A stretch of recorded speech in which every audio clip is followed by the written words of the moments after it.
Hello cuties, आज हम बात करने वाले हैं my girlfriend is an alien के सीज़न 2 के एपिसोड 23 की। एपिसोड की स्टार्टिंग होती है मिस चाय जाओकी और फेंग लैंग की अंडरस्टैंडिंग से काफ़ी ज़्यादा खुश थी कि तुम्हारी रिलेशनशिप बहुत अच्छी चल रही है, तुमने ये टेस्ट पास कर लिया है। फिर उसके बाद नंबर आता है जाओबू और फेंगली का। उनकी अंडरस्टैंडिंग इतनी अच्छी नहीं थी, तो उनको समझा देती हैं कि तुमने अभी अभी अपनी रिलेशनशिप स्टार्ट की है, तो धीरे धीरे सब और अच्छा हो जाएगा। फिर जाओबू कहती है कि अब मिस चाय और डॉक्टर जेंग की बारी है, मगर जाओकी कहती है कि इनके साथ नहीं। डॉक्टर जेंग तो वैसे भी एक साइकेट्रिस्ट हैं, वो तो सब क्वेश्चन के आंसर इजीली दे ही देंगे, ऐसे फेयर नहीं होगा। चलो एक दूसरा गेम खेलते हैं। फिर दिखाते हैं तीनों गर्ल्स तीनों बॉयज़ के ऊपर बैठ जाती हैं और उनको उनका वेट संभालना था, टाइमर चल रहा होता है। बट फैंगली कहता है कि मैं कैसे रुक पाऊँगा। फैंग लैंग उससे कहता भी है कि इसीलिए मैं कहता था जिम जाया करो। तभी जाओबू फेंगली को किस कर देती है और जिस वजह से वो एक टॉर्टोइज बन जाती है। सब चिल्लाने लगते हैं ये चिटिंग है, ऐसे नहीं होना है। फेंगली उनको देख के कहता है कि अब तो मैं पुशअप भी कर सकता हूँ और मेरी तरह कोई पुशअप कर पाएगा, और फिर वो पुशअप करने लगता है।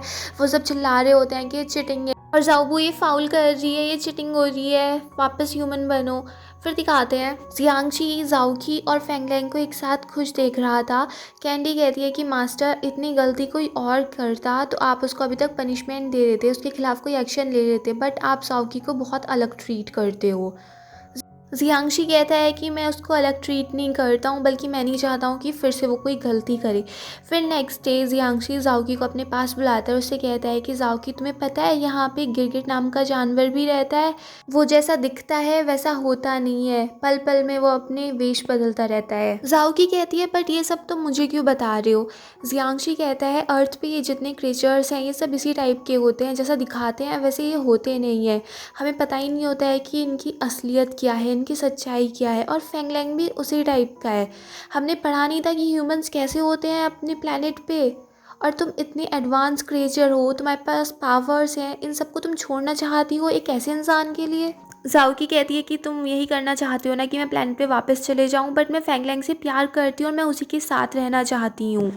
जियांगशी कहता है कि तुम हमारे प्लेनेट के रूल्स भी भूल गई। सबसे पहला रूल क्या है कि इन इमोशंस को अपने अंदर नहीं लाने देना है, और उसका पनिशमेंट क्या होगा, तुम्हें स्पेस में छोड़ दिया जाएगा। जब तुम स्पेस में घूमोगी तब तुम्हें याद आएगा, तब तुम्हारी कंडीशन क्या होगी, कैसे अपने आप को संभालोगी।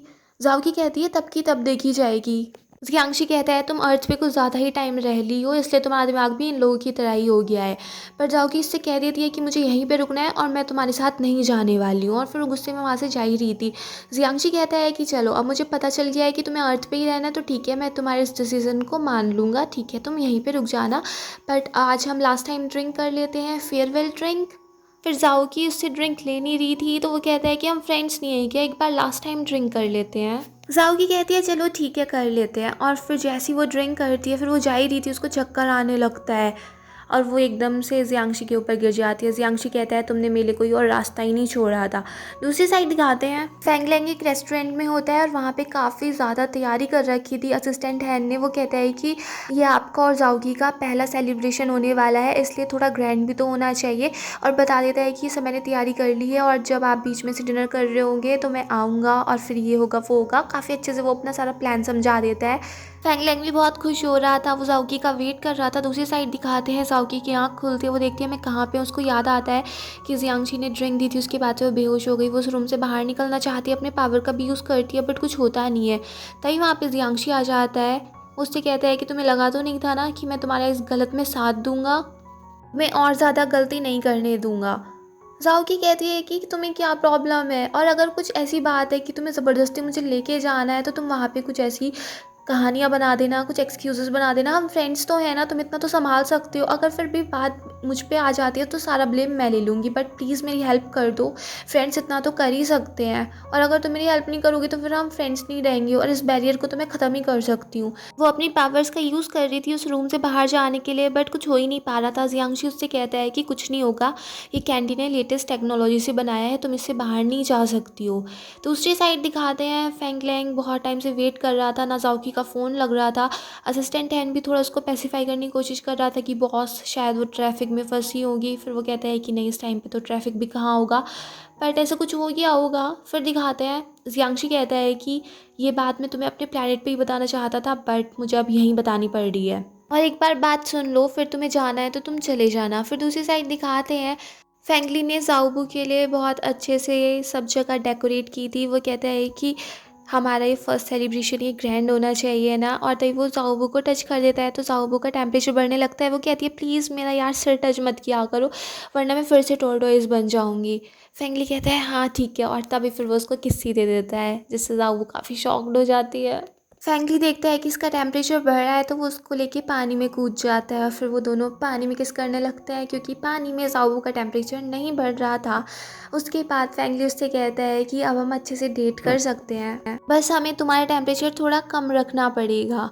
और फिर वो कहता है कि अब चलो मेरा रिवॉर्ड भी दो। और जैसे ही ज़ाओबू उसको किस करने वाली थी तभी उसके पास फेंगलेंग की कॉल आ जाती है। दूसरी साइड दिखाते हैं जियांगशी ने ज़ाओकी को ये बता दिया था कि हम अपने प्लेनेट पे पूरे 99% से जेनेटिक मैच हैं, और प्लेनेट के रूल के हिसाब से तुम लोग एक लीगल कपल हो और तुम्हें कोई अलग नहीं कर सकता है। ज़ाओकी जियांगशी से पूछती है कि ये कब से है, तुम्हें कब से पता चला। जियांगशी कहता है ये तुम्हारे अर्थ पे आने से पहले से ही था। तो ज़ाओकी कहती है अच्छा, इसीलिए तुम्हें बार बार गुस्सा आ रहा था जब मैं कह रही थी कि मुझे अर्थ पे ही रुकना है।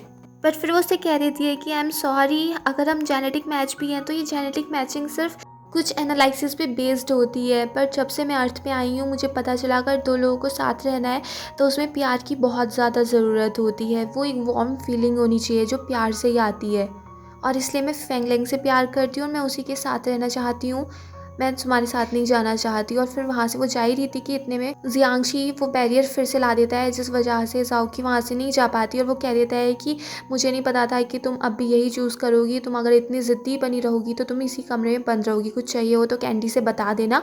और रूम बंद करके चला जाता है। फेंगलेंग ज़ाओबू से डिस्कस करता है कि ज़ाओकी कहाँ गई होगी, उसका कुछ अता पता क्यों नहीं है। ज़ाओबू ज़ाओकी का लाइफ सिग्नल चेक करने की कोशिश करती है बट वो डिटेक्ट ही नहीं होता। वो समझ ही नहीं पा रही थी कि यहाँ पे तो उस सिग्नल को कोई स्टॉप ही नहीं कर सकता, तो फिर उसका सिग्नल कहाँ गायब हो गया। और फिर फेंगलेंग समझ जाता है कि वो कहाँ पे होगी। वो जियांगशी के घर पे जाता है, जियांगशी उनको अंदर आने नहीं देता। ज़ाओबू बोल पड़ती है कि ज़ाओकी का लाइफ सिग्नल नहीं मिल रहा, उसे कौन छिपा सकता है तुम्हारे अलावा। जियांगशी कहता है कि तुम हमारे प्लेनेट के रोबोट हो और इस टाइम पे तुम दो अर्थलिंग का साथ दे रही हो, तुम्हें पता है ना रूल्स तोड़ने का क्या अंजाम होगा। उसके लिए फेंगली आगे आ जाता है कि ज़ाओबू को कुछ नहीं हो सकता। फेंगलेंग पूछता है कि ज़ाओकी को तुमने कहाँ पे छिपा रखा है। जियांगशी कहता है कि तुम्हें अभी तक समझ नहीं आया, आज ज़ाओकी तुम्हारे पास इसलिए नहीं आई क्योंकि उसने डिसाइड कर लिया है कि वो मेरे साथ प्लेनेट पे वापस चलेगी। और तुम ये समझ क्यों नहीं लेते हो, ज़ाओकी सिर्फ तुम्हारे पास मिशन को कंप्लीट करने के लिए आई थी, और वो बहुत काइंड थी है, इसलिए उसने तुम्हें ये बात नहीं बताई, तुम्हें हर्ट नहीं किया। बट अब वो मेरे साथ जाएगी, और उन दोनों को अपने घर से निकाल देता है। कैंडी जियांगशी से कहती है कि अब तो हार्मोन एलिमेंट भी हमारे पास है, डायरेक्ट स्पेसशिप बुलाओ और ज़ाओकी को साथ लेके यहाँ से चलते हैं। जियांगशी कहता है कि तुम्हें पता नहीं, अगर मैं अभी ज़ाओकी को लेके जाऊँगा तो उसका हमारे प्लेनेट पे भरोसा बिल्कुल ही उठ चुका है, वो किसी चीज़ में बिलीव नहीं करेगी और ऐसे में वो प्लेनेट पे रह ही नहीं पाएगी, वो कैसे अपनी ज़िंदगी काटेगी। इसलिए वहाँ पे जाने से पहले मुझे उसका नज़रिया बदलना होगा।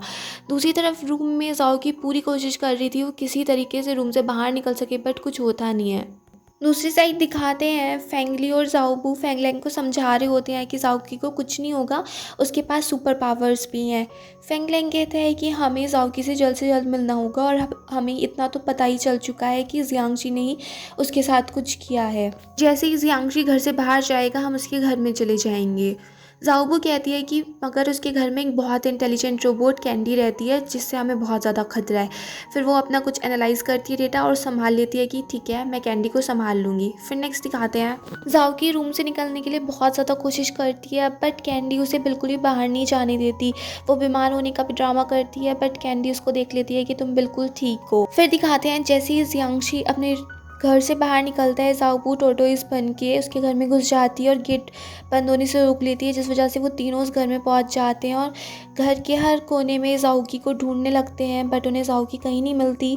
और ये सब कुछ जियांगशी देख रहा था। कैंडी कहती है कि मास्टर आप इन लोगों को पहले ही भगा सकते थे। जियांगशी कहता है अपने आप ही चले जाएंगे जब इन्हें ज़ाओकी नहीं मिलेगी तो। फिर दिखाते हैं फेंगलेंग उस रूम में घुस भी जाता है जिसमें ज़ाओकी थी, बट फेंगलेंग ज़ाओकी को देख नहीं पाता। ज़ाओकी फेंगलेंग को टच ही नहीं कर पा रही थी, वो बहुत ज़्यादा कोशिश कर रही थी बट फैंगलैंग उसको देख ही नहीं पा रहा था। उसको थोड़ा थोड़ा फील तो हो रहा था कि कुछ है यहाँ पे। फिर वो जाओबू से भी कहता है कि मुझे यहाँ पे कुछ लग रहा है, तुम एक बार फिर से चेक करो कि जाओकी यहाँ पे तो नहीं है। जाओबू फिर से जाओकी का लाइव सिग्नल चेक करती है। वो कहती है अब भी सिग्नल नहीं आ रहा है। रूम में कैंडी जाओकी से कहती है कि तुम यहाँ से बाहर नहीं निकल सकती हो, मेरा बैरियर बहुत ही ज़्यादा मजबूत है। जब जियांगशी रूम में आता है तो जाओकी कहती है कि मुझे पहले से ही थोड़ा इंटेलिजेंट होना चाहिए था, हमारी रेस इतनी ज़्यादा एडवांस है और मैं यहाँ पे एक इन्फीरियर सिविलाइजेशन के पीछे पड़ गई। तुमने अच्छा किया मुझे यहाँ पे बंद कर दिया, अब मुझ में अकल आ चुकी है। जिसे सुन के जियांगशी खुश हो जाता है कि चलो अब तुम में अकल आ चुकी है, अब मैं अभी स्पेसशिप को बुला लेता हूँ, हम अभी चलते हैं। जाओकी कहती है कि हाँ भी चलते हैं, बट मैं इतने टाइम से यहाँ पे बंद हूँ, मुझे भूख लग रही है, प्लीज़ मुझे किसी अच्छे से रेस्टोरेंट में ले चलो। जियांगशी मना कर देता है कि तुम साथ नहीं चलोगी, मैं तुम्हारे लिए यहाँ पे ख़रीद लाता हूँ जो भी तुम्हें चाहिए। फिर दिखाते हैं उधर फैंगलैंग कह रहा होता है कि जाओकी मेरा वेट करना, मैं तुम्हें ढूंढ लूँगा। और जाओबू से भी कह देता है कि जाओकी की लाइफ सिग्नल पे नज़र रखो। दूसरी साइड दिखाते हैं जाओकी कैंडी से कह रही होती है कि ये लेटेस्ट रोबोट तो बड़े ही ख़राब हैं, ये तो 1 मिनट के लिए सोते भी नहीं है, तुम तो बिल्कुल इस बल्ब की तरह हो, हमेशा जलती रहती है। उसको काफ़ी भड़का देती है। तो कैंडी कहती है कि हाँ मैं अभी तुम्हें सो के दिखाती हूँ, फिर तुम्हें मुझे जाओबू से अच्छा बताना होगा। फिर कैंडी कहती है कहीं तुम मुझे ट्रिक तो नहीं कर रही हो ना कि इतने में सोने जाऊँ और तुम यहाँ से भाग जाओ। जाओगी कहती है कि मैं इतनी चालाक कहाँ हूँ और वैसे भी तुम्हारे बैरियर्स इतने स्ट्रॉन्ग है, मैं कहाँ जा सकती हूँ। और जैसे ही कैंडी सोने जाती है जाओकी अपनी पावर का यूज़ करके वहाँ से निकल आती है, जिस वजह से काफ़ी ज़्यादा मैग्नेटिक फ्लक्चुएशन हो जाता है। और जाओबू को भी पता चल जाता है कि अभी एक अपार्टमेंट में ऐसा कुछ हुआ है, तो उन्हें पता चल जाता है कि जाओकी कहाँ पे है। और साथ में जियांगशी को भी पता चल जाता है। जाओकी वहाँ से टेलीपोर्ट नहीं हो पाती क्योंकि उसने अपनी सारी पावर्स उस बैरियर को ख़त्म करने में लगा दी थी। वो भाग के फैंगलैंग के अपार्टमेंट के पास जाती है, बट वहाँ पे कोई था नहीं तो गेट नहीं खुलता। तो वो सोचती है कि मुझे अभी रेस्टोरेंट में जाना चाहिए। और फिर दिखाते हैं फैंगलैंग जाओकी को ढूंढ रहा होता है और जाओकी फैंगलैंग को ढूंढ रही होती है। दोनों भाग रहे होते हैं कि कोई तो मिले, बट आपस में मिल ही नहीं पाते। और यहीं पे एपिसोड फिनिश हो जाता है। अगर आपको ये पसंद आया हो तो प्लीज़ मेरे चैनल को सब्सक्राइब करें, लाइक करें, शेयर करें, कमेंट्स करें and bye bye till next video.